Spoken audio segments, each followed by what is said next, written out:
Hello, William Shakespeare. It's such a pleasure to interview you today.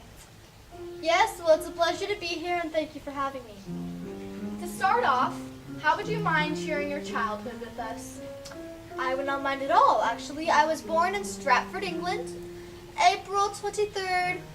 Actually, no, it was the 13th. No, it was the 23rd, 1564. I was the third of 8 children, 3 of whom who died as young lads. And my father had a poor source of income. And through that income, we were poor. And I was sent to free grammar school, and I got a solid education, but nothing special. That's impressive considering your talent in literature. One of your biggest hits was Romeo and Juliet. Who was your Juliet? I would have to say that my Juliet was my dear Anne Hathaway. And we met when I was the young age of 18, and basically I had to get a marriage license to marry her, and I loved her so much that I took that sacrifice. That's good. So what were your views during the Renaissance period? I greatly supported the Renaissance. I believe that the human being can accomplish many great deeds, and that was portrayed through my plays. And your complex writing is hard for some people to understand. Would you mind breaking it up and explaining the structure of it? Yes, actually I can break it up into 3 different categories.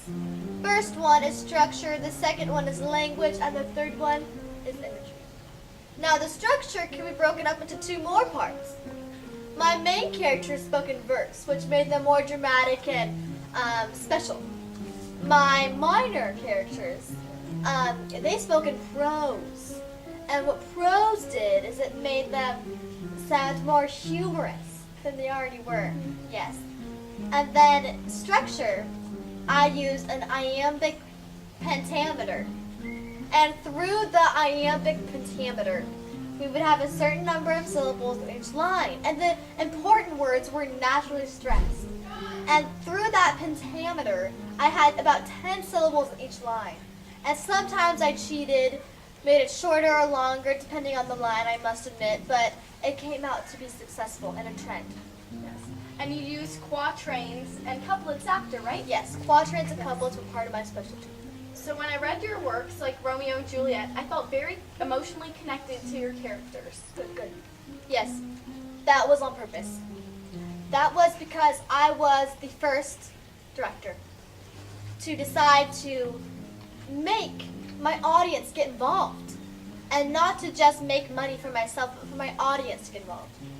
And you also wrote about your greatest battles in history. Would you mind explaining that? Yes, I wrote that battles physically and death and battles of love, and that love is worth dying for, like in Romeo and Juliet. Thank you for interviewing me today. Ma'am, you interviewed me, and it was such a pleasure.